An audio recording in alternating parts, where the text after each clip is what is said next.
TracTive suspension. I'm going to be putting this on this. We already got the rear shock on here. This is my 2023 KTM 890 Adventure. You can see it sitting down in there, nestled nicely in there. And on the next video, we'll should have everything on here. We'll have just put the rear shock on. We're getting ready to do the front forks.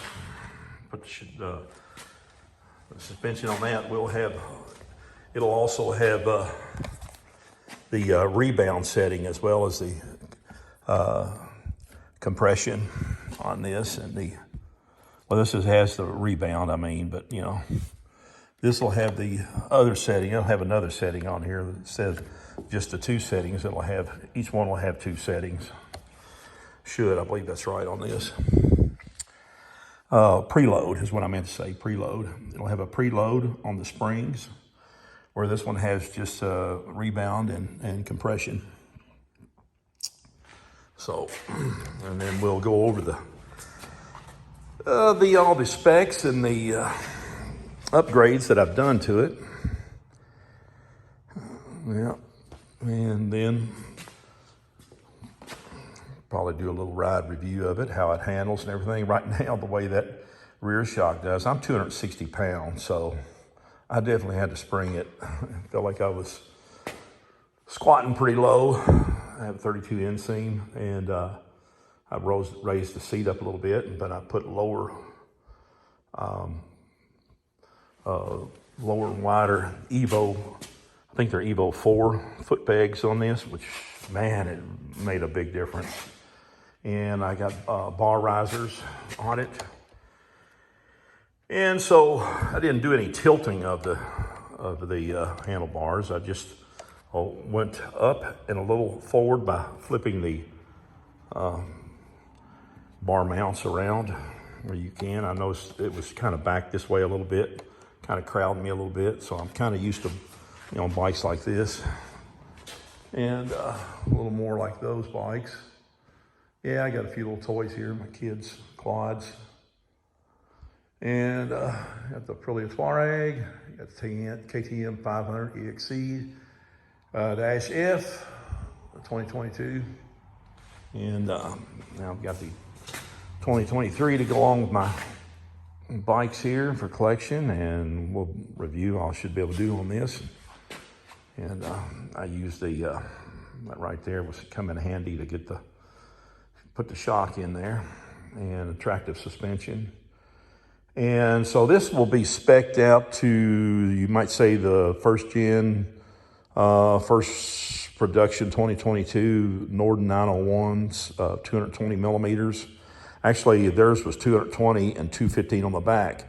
But the shock on this is of 7 millimeters, 1 millimeter, a little over 1 millimeter more travel than what I found on the Norden 901s.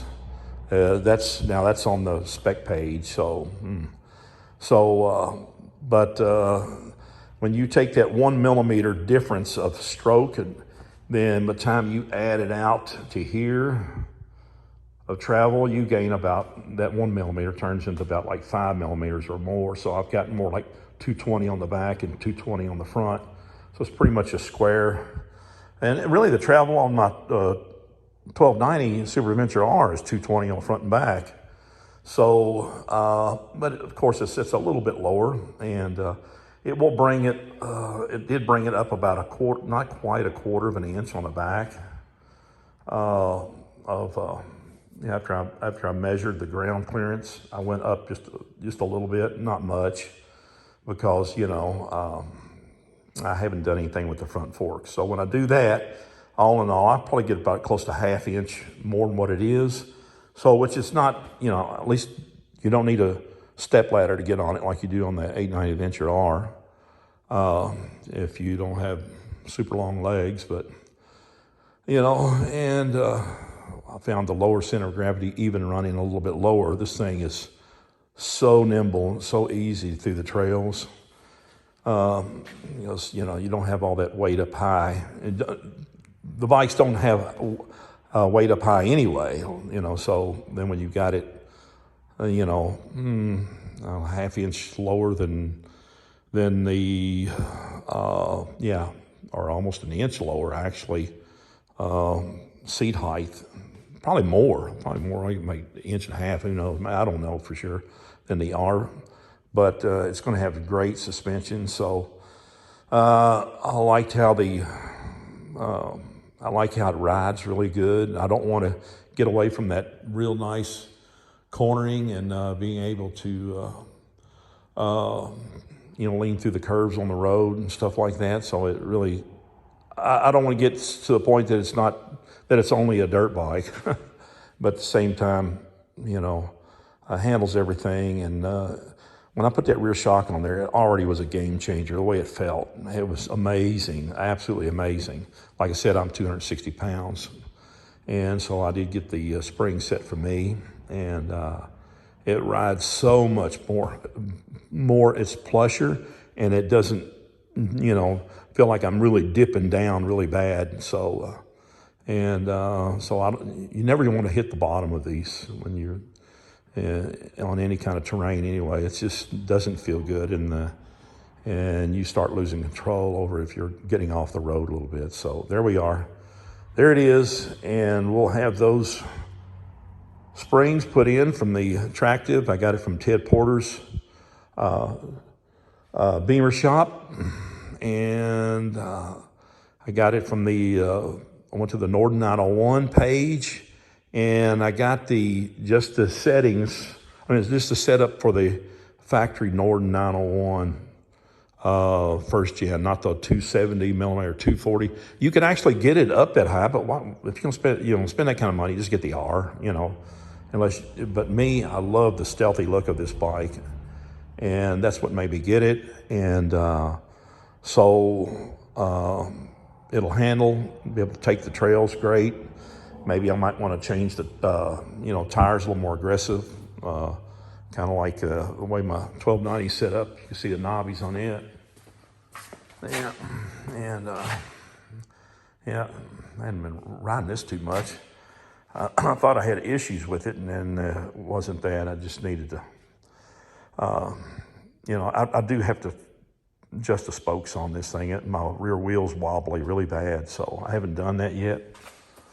So that's my 2022. What's really been good, after I got this, I got the dirt bike and then that bike, and man, they're so much fun. And I had hurt my ankle a good while back, and pushing this off the stand, my left ankle of all ankles, when I really, the weight let me know that my ankle hasn't healed. So, and I've been, I guess, injured for over a year now. So, and it wasn't on this, actually, it was doing farming work. So, you know, limped around.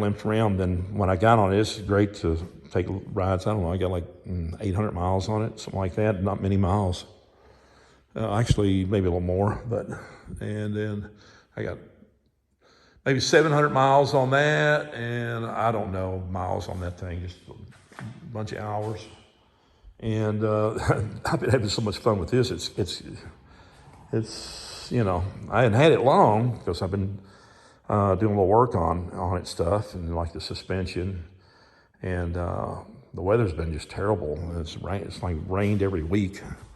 So there we are, and the next video will be how the suspension is, and I definitely will take this for a little ride, set up my GoPro and give it a go.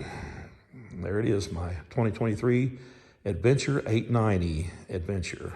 Not R, I don't know if I said R, it's just a habit of saying R because Super Adventure R. Anyway, KTM 890 Adventure. I tell you what, the way this thing's set up, I should call it RS it's because it'll have it already has the Rally Tech Pack on it, and then it's more of a sport. They should do something like that. You know, if they're gonna, KTM should do something like that. That would be, you know, what do you think? Have one like this, the base model. Then, you know how the Norden 901 has, the 220 millimeter? Well, this has the rally options, and it's a sport version of the touring off-road, you might call it, of the 89 Adventure R, so why not just call it the 89 Adventure RS?